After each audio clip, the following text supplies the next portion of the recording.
नमस्कार, बहुत स्वागत है आप सभी का हमारे इस खास बुलेटिन में। मैं हूं आपके साथ ज्योति यादव। चलिए बुलेटिन की शुरुआत करते हैं। ऋषिकेश कोतवाली पुलिस ने यात्रा ट्रांजिट कैंप के पीछे संदिग्ध रूप से घूम रहे 2 युवकों को गिरफ्तार किया है, जिनके कब्जे से पुलिस ने 2 धारदार हथियार बरामद किए हैं। मुकदमा दर्ज करने के बाद दोनों को न्यायालय में पेश किया गया, जहां कोर्ट के आदेश पर पुलिस ने आरोपियों को जेल भेज दिया है।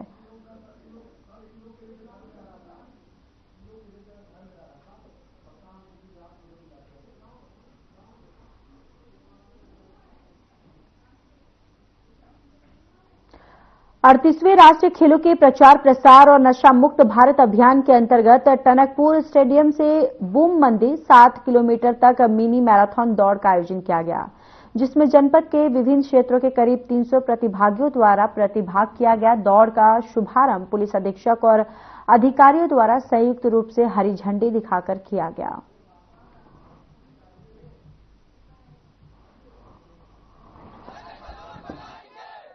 देखिए, खेल एक जीवन का ऐसा घटक है जो बहुत सारे नशे से हमें दूर रखता है।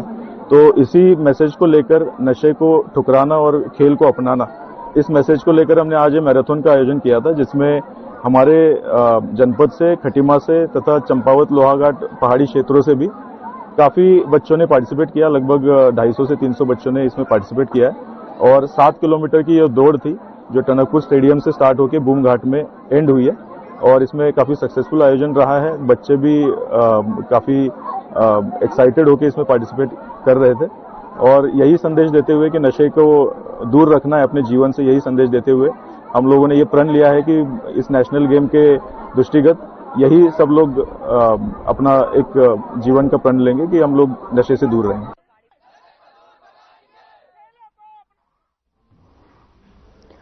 जॉलीग्रांट एयरपोर्ट स्थित एक होटल में संदिग्ध परिस्थितियों में युवती ने फांसी लगाकर आत्महत्या कर ली। युवती का शव होटल के कमरे में लटका हुआ मिला।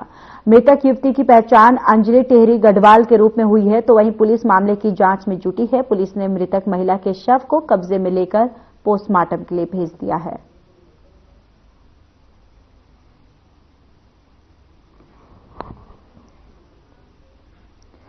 दिल्ली में भारतीय जनता पार्टी को बड़ी जीत मिली है और इस जीत पर उत्तराखंड में भी भारतीय जनता पार्टी के कार्यकर्ताओं में एक उत्साह देखने को मिल रहा है। दिल्ली में भारतीय जनता पार्टी की प्रचंड जीत को लेकर प्रदेश अध्यक्ष महेंद्र भट्ट ने कहा है कि दिल्ली की जनता अब आम आदमी पार्टी के चेहरे को पहचान चुकी है। आम आदमी पार्टी न केवल दिल्ली में भ्रष्टाचार किया है, उन्होंने जनता को गुमराह करने का भी काम किया है। ये वही उसका परिणाम उनको मिला है। देश के अंदर प्रधानमंत्री नरेंद्र भाई मोदी जी द्वारा जो विकास के कार्य किए जा रहे हैं उस पर जनता की मोहर है। दिल्ली के अंदर जिस प्रकार से छद्म राजनीति की गई, जनता को छला गया, उसका परिणाम आम आदमी पार्टी को आज देखने को मिला है। बीजेपी के विरोध में एक गठबंधन बनाकर लड़ना, फिर गठबंधन से अलग होना, इस बात पर प्रतीक कि सत्ता ही उन लोगों के लिए महत्वपूर्ण थी, क्षेत्र का विकास नहीं था। आज दिल्ली की जनता ने इस प्रकार जनादेश दिया है। मैं दिल्ली की जनता के प्रति आभार व्यक्त करता हूं और हमारे प्रदेश के माननीय मुख्यमंत्री पुष्कर धामी जी ने लगभग 24 सभाएं दिल्ली के अंदर की। दिल्ली का जो प्रवासी मतदाता है उत्तराखंडी, उसने भारतीय जनता पार्टी में प्रचंड एक प्रकार से मैं कह सकता हूँ जनादेश देने का काम किया है। रुद्रपुर में चल रहे 38वें नेशनल गेम के 11वें दिन रुद्रपुर के मनोज सरकार स्टेडियम के इंदौर हॉल में हैंडबॉल के महिला पुरुष वर्ग के लीग मैच आयोजित हुए हैं, जिसमें पुरुष वर्ग ने 9 टीमों और महिला वर्ग की 8 टीमों द्वारा प्रतिभाग किया। इस दौरान खेल मंत्री रेखा आर्या स्टेडियम में उपस्थित रहीं। इस अवसर पर खेल मंत्री रेखा आर्या ने क्या कुछ कहा, आइए आपको सुनवाते हैं।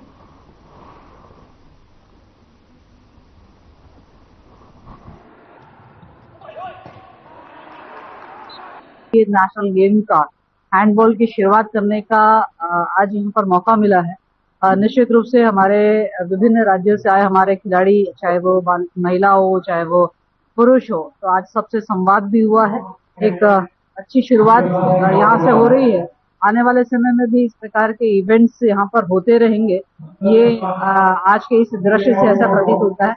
मैंने सभी खिलाड़ियों को आज शुभकामनाएं दी है और हमारे उत्तराखंड खिलाड़ियों से ये अपेक्षा करी है वो खेलने के साथ में गोल्ड मेडल लेकर आए, ताकि जो है हैंडबॉल का भी भविष्य आने वाले समय के लिए, आज वो राष्ट्रीय स्तर पे है, कल को अंतर्राष्ट्रीय स्तर पर जाएंगे, तो निश्चित रूप से उनके लिए भी और प्रदेश के लिए भी जो है हम सबको गौरवान्वित करने का एक अद्भुत क्षण उनके द्वारा प्राप्त हो सकता है।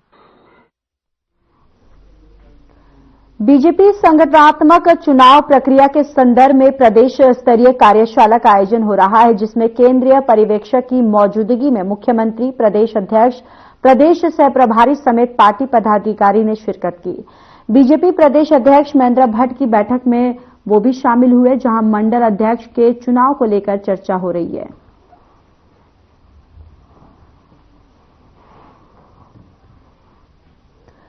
खबर मंगलौर से है, जहां किसानों का गन्ना का मूल्य जो है वो घोषित हुआ है। आपको बताते चले कि अभी फिलहाल घोषित नहीं किया गया है, जिससे नाराज भारतीय किसान यूनियन ने गुड़ मंडी मंगलौर में किसानों की आपातकालीन बैठक आयोजित की है।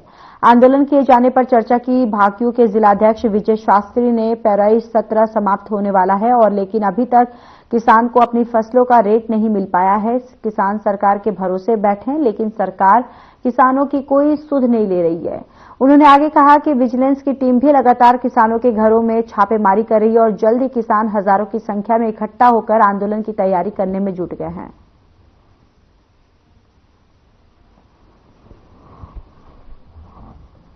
कर रहे कि जैसा सरकार ने किसानों के रेट तो कुछ बढ़ाई नहीं, मतलब हमारा कहना है जिस तरह तनख्वाह बढ़ी पिछले 50 सालों में, इस तरह फसलों के रेट बढ़ा नहीं। फसलों के रेट सरकार बढ़ाती तो हमें सब्सिडी दे, जहाँ 2000 दे रही, जहाँ 2 लाख रुपए दे, तो अपनी तो हर बार में विधानसभा होते ही एकदम ये अपने भत्ते आमदनी दुगनी कर लेने का भी, कर्मचारियों की भी तनख्वाह ठीक हो रही और किसान को जो लागत मूल्य वो भी नहीं मिल रहा। जो यहाँ हमने गुड़ मंडी मंगलौर कार्यालय पे एक आपातकालीन मीटिंग बुलाई, जिम्मेदार लोगों की ही, पदाधिकारियों की। इसमें हमारा एक तो यह है कि जब हमारी बात तय हो गई थी मंगलौर बिजली घर में, हमारा 18 तारीख में धरना हुआ था और वहाँ हमने कहा था कि जब तक हमारा बैठ के हिसाब किताब ना हो, हमारी फसलों के रेट ना मिला, हमारे क्षेत्र में विजिलेंस की टीम ना भेजी जा।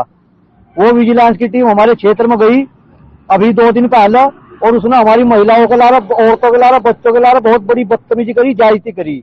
उसका हमारे पूरे क्षेत्र में रोष है। और दूसरा, उत्तराखंड हमारा ऊर्जा प्रदेश है। हमारा यहाँ की सरकार से ये मांग है, ये कहना है कि ऊर्जा प्रदेश होने के कारण यहाँ के किसानों को बिजली फ्री दी जा, खेती करने के लिए भी और घर के लिए भी। खबर उत्तराखंड से है, जहां जनपद चंपावत के टनकपुर क्षेत्र में 38वें राष्ट्रीय खेलों के लिए चंपावत में आयोजित होने वाली राफ्टिंग प्रतियोगिता की तैयारियों का जायजा जिलाधिकारी नवनीत पांडे द्वारा लिया गया। जिलाधिकारी पुलिस अधीक्षक अजय गणपति ने बूम मंदिर में होने वाली राफ्टिंग प्रतियोगिता से पहले बूम घाट में मां गंगा की आरती की और जनपद में 38वें राष्ट्रीय खेलों के सफल आयोजन के साथ साथ जनपद हेतु मंगल कामना की।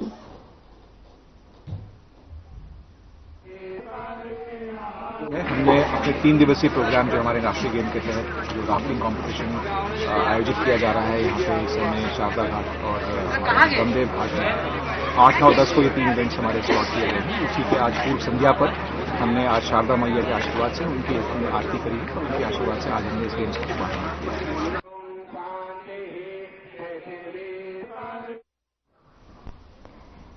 देहरादून में लगातार कैंसर पीड़ित मरीजों की संख्या बढ़ती जा रही है। दून मेडिकल कॉलेज चिकित्सालय के ऑक्नोलॉजी डिपार्टमेंट के आंकड़ों के मुताबिक बीते 3 सालों में करीब 6000 मरीजों की कीमोथेरेपी हो चुकी है।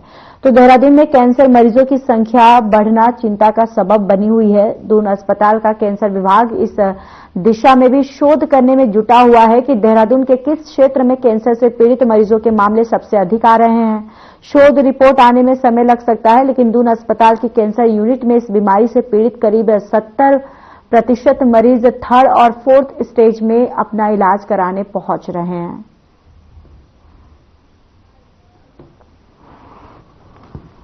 आज 5 से 6 हजार मरीजों को हम कीमोथेरेपी दे चुके हैं अभी तक 3 सालों में, और ये डाटा बढ़ते ही जा रहा है। हम कैंसर रजिस्ट्री पे भी कैंसर रजिस्टर्ड करते हैं, और चूंकि रेडियोथेरेपी की सुविधा भी उपलब्ध नहीं है तो मरीज कम आते हैं।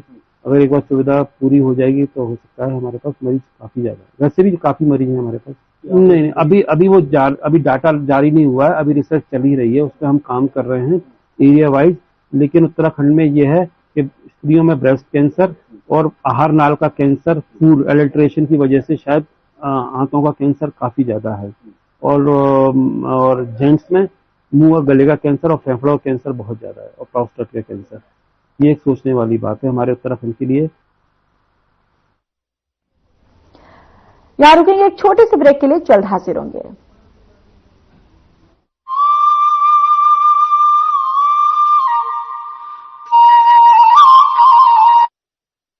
उद्योगों और उद्यमिता को बढ़ावा देने में अग्रणी राज्य उत्तराखंड ने अपने मजबूत नेतृत्व और अभिनव प्रयासों के बलबूते स्टार्टअप के क्षेत्र में स्थापित की हैं कई मिसाल। प्रदेश को एक बड़े स्टार्टअप हब में बदलने की दूरदर्शी सोच के साथ साथ राज्य में स्टार्टअप इकोसिस्टम को विकसित करने हेतु मार्च 2023 में नई स्टार्टअप नीति लागू की गई है। स्टार्टअप की फंड तक आसान पहुंच बनाने और राष्ट्रीय एवं अंतर्राष्ट्रीय स्तर पर मार्केटिंग के अवसर मुहैया कराने के साथ साथ जनपद स्तर पर लोगों में स्टार्टअप के प्रति जागरूकता बढ़ाई जा रही है। मौजूदा समय में राज्य में 1100 से अधिक स्टार्टअप कारोबार कर रहे हैं, जिनमें से 15 इंक्यूबेटर हैं। हमें स्टार्टअप उत्तराखंड से मार्केटिंग ग्रांट मिला था INR 5 लाख का, जो कि काफी ही हमारे लिए गेम चेंजिंग साबित हुआ। Thanks to the state of Uttarakhand for providing us or rendering us the endless support to run this entire ecosystem. इनमें से 50 से अधिक स्टार्टअप राष्ट्रीय और अंतर्राष्ट्रीय स्तर पर काम कर रहे हैं। 5 वर्ष में 1000 स्टार्टअप के विकास को प्रोत्साहन, प्रत्येक जिले में कम से कम एक इंक्यूबेटर, उत्तराखंड वेंचर फंड यानी UVF की स्थापना, जिला नवाचार समिति की स्थापना, उद्योग अकादमिक सहयोग को सक्षम बनाना। नई स्टार्टअप नीति के तहत स्टार्टअप्स के लिए 12 माह तक 20,000 रुपए तक के मासिक भत्ते, 12,50,000 रुपए तक एक मुश्त सहायता जैसे वित्तीय प्रोत्साहन का प्रावधान है। इसके अलावा 5 लाख रुपए तक की IPR भुगतान और निशुल्क इंक्यूबेशन सहायता भी उपलब्ध है। साथ ही 3 लाख रुपए तक राष्ट्रीय और अंतर्राष्ट्रीय एक्सपोजर प्रोत्साहन और 1 करोड़ रुपए तक की पूंजीगत सहायता का भी प्रावधान है। नई स्टार्टअप नीति से रोजगार को मिला विस्तार, उद्यमिता को बढ़ावा दे रही उत्तराखंड।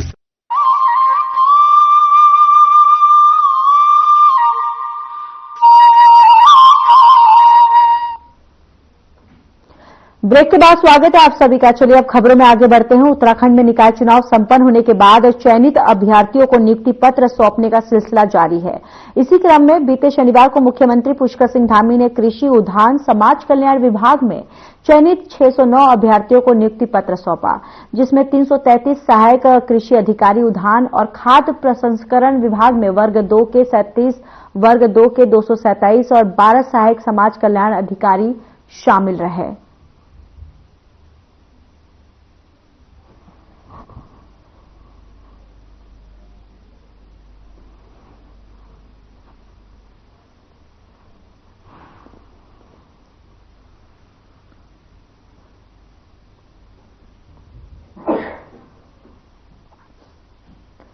चुनाव में बीजेपी की बम्पर जीत के बाद उत्तराखंड में जश्न का माहौल है। बीजेपी के हल्द्वानी स्थित कुमाऊं संभाग कार्यालय में दिल्ली में बीजेपी की जीत के बाद मिष्ठान वितरण किया गया, यानी कि मिठाई बांटी गई और कार्यकर्ता खुशी से झूम उठे।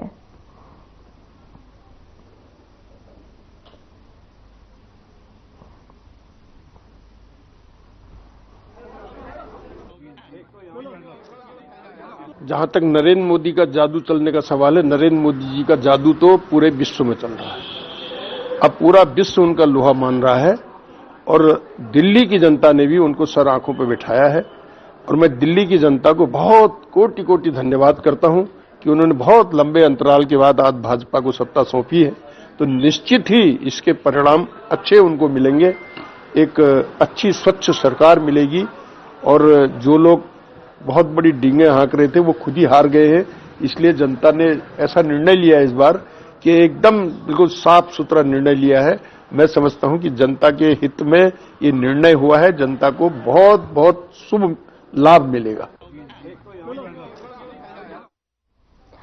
अपर जिला मजिस्ट्रेट जयवर्धन शर्मा और पुलिस अधीक्षक अजय गणपति ने एक प्रेस की है और 38वें राष्ट्रीय खेलों के अंतर्गत जनपद चंपावत के टनकपुर के चरण मंदिर में बूम मंदिर तक होने वाली राफ्टिंग प्रतियोगिताओं की तैयारियों के बारे में बताया। 38वें राष्ट्रीय नेशनल गेम्स जो कंडक्ट किए जा रहे हैं उसकी मेजबानी उत्तराखंड राज्य को मिली है, जो गर्व की बात है। और इसमें जो एक डेमो स्पोर्ट्स होना है राफ्टिंग का, वो टनकपुर में चूका से लेके बूम घाट तक का क्षेत्र, इस क्षेत्र में ये राफ्टिंग का गेम रहेगा। इसमें कुल 17 टीमों द्वारा पार्टिसिपेट किया जा रहा है अलग अलग राज्यों से, जिसमें लगभग 100 से ऊपर खिलाड़ी और लगभग 50 से ऊपर टेक्निकल स्टाफ द्वारा यहाँ पे आगमन किया जाना है। जो यहाँ पे हमारी नेशनल गेम्स की डेमोन्स्ट्रेटिव स्पोर्ट्स के रूप में यहाँ पे राफ्टिंग होनी है। 8, 9, 10 को हमारी चंपावत जनपद में टनकपुर में ये राफ्टिंग इवेंट होनी है, जिसकी मैंने अभी मिनट टू मिनट भी आपको जानकारी दी थी। इसमें हम लोगों ने इंफ्रास्ट्रक्चर के तौर पे जो इवेंट जहाँ पे होनी है वहाँ पे हमारी जो भी इंफ्रास्ट्रक्चर स्पोर्ट्स की आवश्यकता है वो हमने पूरी करी हुई है। इसके अतिरिक्त यहाँ पे पर्याप्त पुलिस बल की और जो नोडल अधिकारी हैं वो सभी हमारे स्तर पे तैनात हैं। हमारी तैयारी इसमें पूर्ण है और कार्यक्रम का अच्छा बनाने के लिए हम आप सभी लोगों का सहयोग की अपेक्षा भी करते हैं।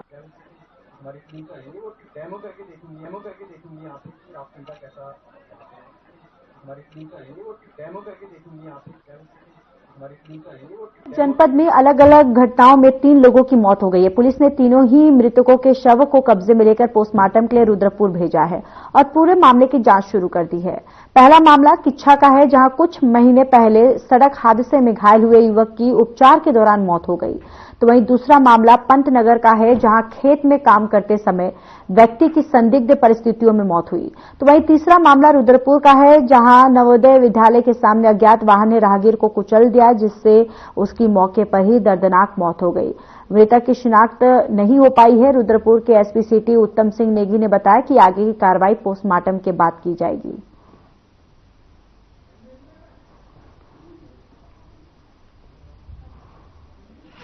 ये रुद्रपुर में एक एक्सीडेंट हुआ है, जिसमें अज्ञात वाहन अभी पता नहीं चल पाया, तो हम उसकी सीसीटीवी आसपास के क्षेत्र की देख के पता लगा रहे हैं कि ये एक्सीडेंट कैसे हुआ।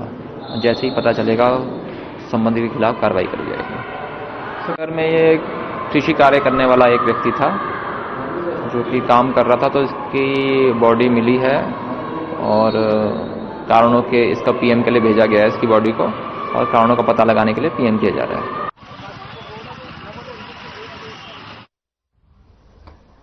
यहाँ रुकेंगे और एक छोटे से ब्रेक के लिए जल्द हाजिर होंगे।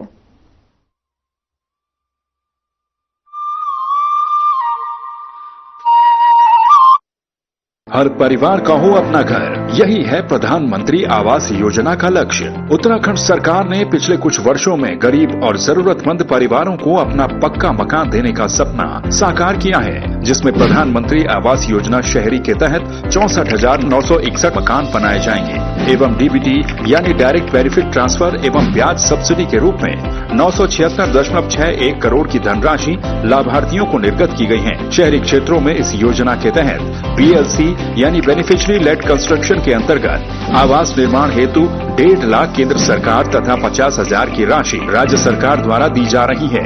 अब तक 25,972 आवास स्वीकृत हुए हैं और 13,550 आवासों का निर्माण पूर्ण हो चुका है। वहीं AHP यानी अफोर्डेबल हाउसिंग इन पार्टनरशिप के तहत 1.5 लाख केंद्र सरकार तथा 1.5 लाख की राशि राज्य सरकार की सहायता द्वारा दी जा रही है। अब तक 15,960 आवास स्वीकृत हुए हैं, जिसमें से 2,260 आवासों का निर्माण पूर्ण हो चुका है। मुख्यमंत्री श्री पुष्कर सिंह धामी जी द्वारा पूर्ण आवास हेतु अतिरिक्त 5,000 की सहायता भी लाभार्थियों को प्रदान की जा रही है। ग्रामीण क्षेत्रों में रहने वाले परिवार जो अपना पक्का मकान बनाने में असमर्थ हैं, उनके लिए सरकार द्वारा प्रधानमंत्री आवास योजना ग्रामीण चलाई जा रही है। प्रदेश सरकार इस योजना के तहत गरीबों के बैंक खाते में 1,30,000 रुपए जमा कर रही है। अब तक 67,961 आवास पूर्ण हो चुके हैं और डीबीटी के माध्यम से 972.90 करोड़ की धनराशि का हस्तांतरण हो चुका है। साथ ही शौचालय निर्माण के लिए 12,000 रुपए की अतिरिक्त सहायता एवं माननीय मुख्यमंत्री जी की घोषणा घर के उपयोग हेतु गृह प्रवेश कार्यक्रम के तहत 6,000 की अतिरिक्त सहायता भी दी जा रही है। प्रधानमंत्री आवास योजना ने केवल मकान ही नहीं बल्कि गरीबों को आत्मसम्मान और सुरक्षित जीवन का तोहफा दिया है। यह पहल हर जरूरतमंद परिवार को उजाले की ओर ले जा रही है। उत्तराखंड सरकार का है यही प्रयास, जरूरतमंद को मिले अपना आवास।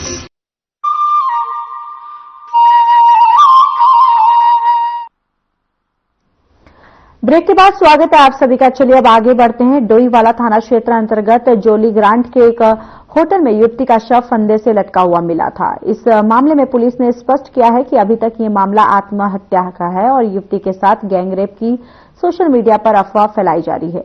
इसलिए अफवाह फैलाने वाले के खिलाफ पुलिस ने मुकदमा दर्ज कर अग्रिम कार्रवाई शुरू कर दी है।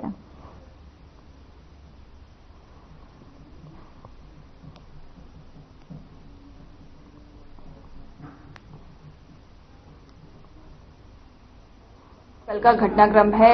7 तारीख को हमारे पास सूचना प्राप्त हुई थी लगभग 11 बजे कि एक युवती है जिसके द्वारा आत्महत्या की गई है। इस सूचना पर जब चौकी पुलिस और थाने की पुलिस वहां पर गई थी तो फिर दरवाजा तोड़कर वहां पर देखा था तो जो युवती का शव था वो लटका हुआ था और उसको उतारा गया। उसके बाद फिर जानकारी की गई, फुटेज वगैरह देखी गई तो पता चला कि एक लड़का है प्रशांत जिसके साथ वो यहाँ पर एक दिन पहले आकर रुकी थी और उसके बाद जब फुटेज देखी गई तो ये पता चला कि वो लड़की बाहर गई थी। कल सुबह लगभग 8:10 पर वो वापस आती हुई दिखी, लड़के के साथ बाहर गई। उसके बाद फिर उसने ये कहा कि मेरा कुछ सामान छूटा है, फिर वो वापस आई। वापस आने के बाद वो 8:10 पर अंदर आती हुई दिख रही है और फिर वो होटल के कमरे में गई। उसके बाद बहुत देर तक जब वहां पे कोई हलचल नहीं हुई तो होटल कर्मियों ने सूचना दी। पुलिस ने जब वहां पर पहुंची तब पता चला कि युवती द्वारा आत्महत्या कर ली गई है।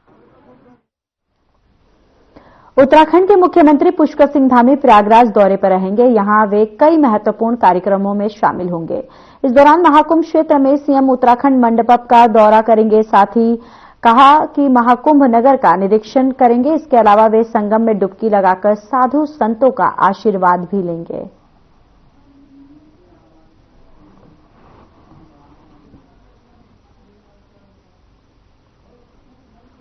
प्रयागराज में महाकुंभ चल रहा है और क्योंकि सभी हमारे जो सनातनी हैं सबके लिए एक शुभ अवसर है कि उनके जीवन काल में यह अवसर आया है कि महाकुंभ हो रहा है।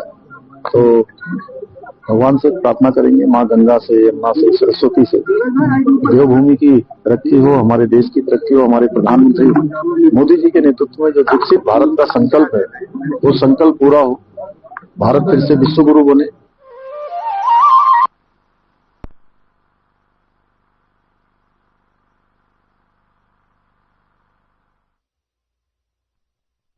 तो देखिए, मुख्यमंत्री पुष्कर सिंह धामी महाकुंभ का निरीक्षण भी करेंगे। पहुंच चुके हैं वो और उन्होंने कहा कि इस दौरान वो निरीक्षण करेंगे और साथ ही साथ यहां संगम में डुबकी भी लगाएंगे मुख्यमंत्री पुष्कर सिंह धामी।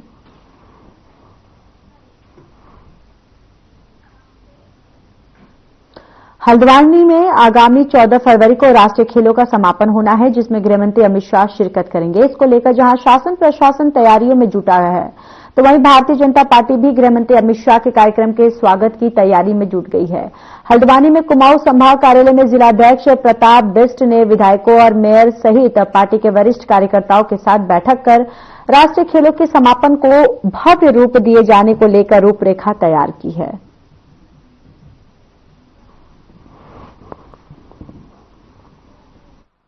अड़तीसवें राष्ट्रीय खेल पूरे प्रदेश में पूरे उत्साह के साथ चल रहे हैं और जिसका समापन हल्द्वानी में होना निश्चित हुआ है और ये ऐतिहासिक कार्यक्रम के रूप में होने जा रहा है। इसमें हमारे देश के आदरणीय गृहमंत्री अमित शाह जी यहाँ उपस्थित रहेंगे।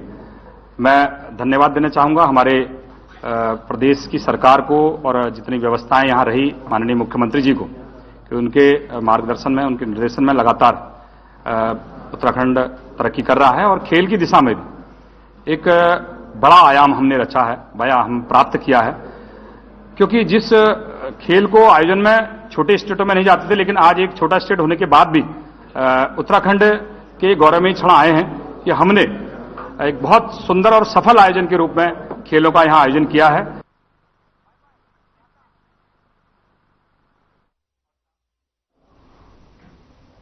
फिलहाल इस बुलेटिन में इतना ही। बाकी देश और दुनिया की तमाम बड़ी खबरों के लिए जुड़े रहिए हमारे साथ। नमस्कार।